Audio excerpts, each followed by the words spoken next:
Thought that you should know I've been going solo. Want my love, baby, earn it.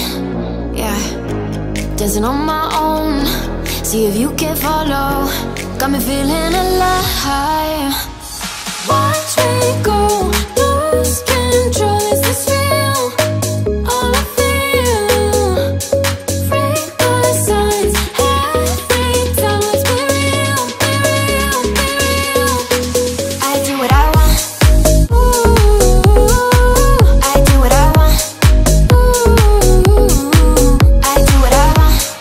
Ooh, I do what I want. I want, I want, I want. Hear me now, I do what I want. Are you ready now? 'Cause it won't be easy. Only get what you work for. Gotta go all out. And good afternoon everyone, in another day, another condo tour here at Short Residences. And I would like to say thank you so much kay Ma'am Liza Lynn. Thank you so much, Ma'am, for watching. And of course, to her family. Ayan, thank you so much guys for watching. And happy Labor Day. Today is holiday. And giveaway sa mga, sa mga mabuting manggagawa. Kahit naman masasama, okay lang. And today is holiday guys. So sa mga owner, kumalma kayo din kasi holiday. So, huwag mag-agaw boy sa bangko. Kasi kailangan daw mag-yun yung niya. One day lang naman. Mag-antay. Kasi patience and virtue. So, aside from that, nag-holiday din kami. Hindi kami tertiary na 24 hours dilat yung mata. And guys, for the setup guys, again, to show you here, kung magkano inaabot yung packages for this unit guys. So, for this one, I started with the home entertainment. Ayan! This is the home entertainment. As what I said before, this one, binago ko yung home entertainment just because ayoko na kasi ng uniform yung unit.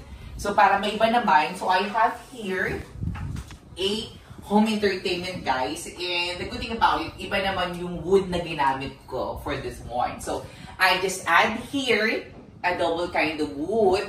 Then, it has an LED at the top of the woods. Show them OC sa medyo sa taas. Ganyan. Yan. So, it has an LED. So, dapat ang ilalagay nyo na LED guys sa pinakadulo para yung reflection ng ilaw niya dito. Ayan. So, for this area naman, so I have here the built-in home entertainment, which is I wall-mounted TV guys. And this one is, Smart TV and 45 inches. So, it has also an LED at the back. Ayan. And it has a drawer dito. Ayan. Ayan. For this area, it has 2 drawers, then open yung shelves niya dito. So what I did, hindi ko kasi nilagyan siya ng shelf dito kasi same na nung isa kong unit na vlog last time. So at least may siya, magkikaiba siya. Although yung concept niya is the same with the other unit that I did before. So etong guys, ito yung niya guys. This one is a sofa. And this one is actually requested by unit owner na dapat gray yung color ng sofa. And I love the sofa.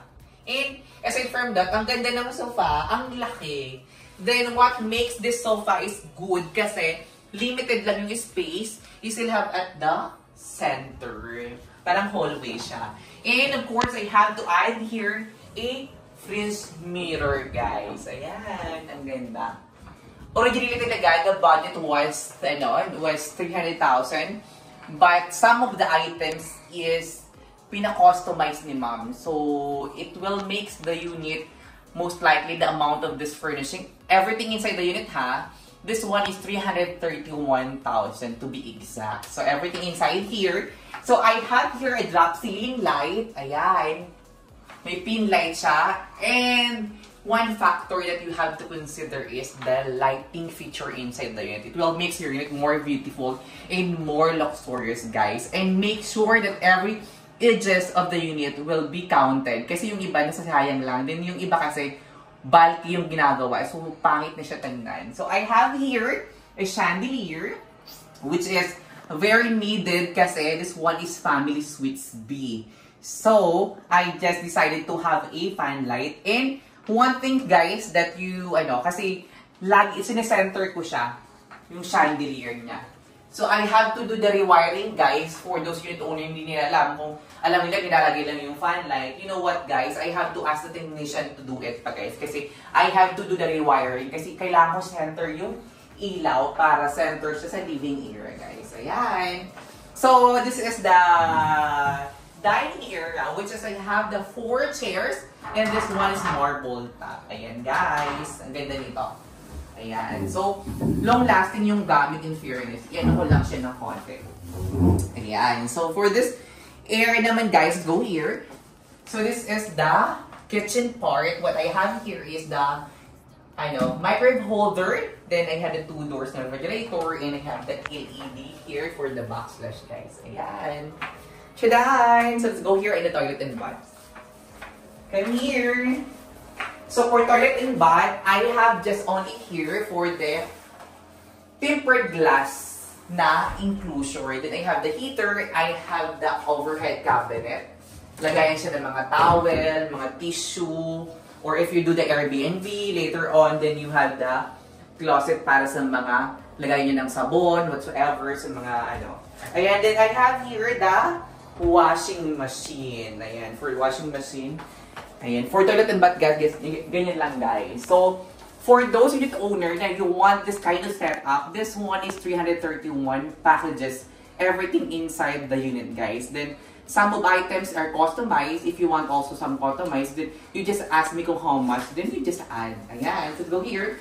This one is Family Suites B, so meron na siya ng butas here. But the good thing about in Shorty, it has its own bedroom. So go here. And for the bedroom area, I only have here the 2 doors na wardrobe cabinet. Ayan, the other one is hanger, then the other one is drawer here. Then I have the lighting fixture here. Normally kasi, yung iba kasi binabago ko, just like the lighting fixture, iniiba ko para at least mas maganda compare dun sa mga na-send ko before. So usually, di talaga yung total amount, yung natin. May discrepancy na konti, pero the rest, everything is the same. So this is the bed. The bed is not also customized, guys, but it's a good thing, guys, kasi I love this bed. And one thing that you really have to provide, a bed with a wood frame. Kasi pangit, guys, yung bakal. Later on, masisira yun sa yung tenant. So, dapat mag-invest kayo sa bed. So, dapat wood yung bed na frame nyo, guys. Kasi yung bakal, madaling masira. Kahit kayo din. So, magreklamo kayo after. The aircon must replace in here. Ayan.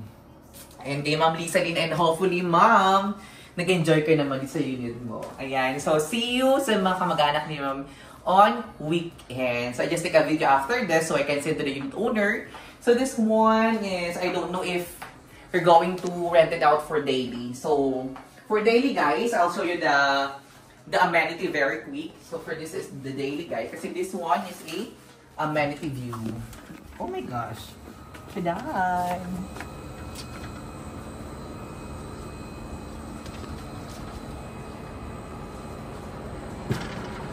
Dito nila kasi super init dyan. Ayan guys, kasi super init sa balcony. I cannot do the vlog from there. So guys, yung amenities not yet turned over. So if we're going to have the daily, you have to use the amenity for Tower 1 and 2.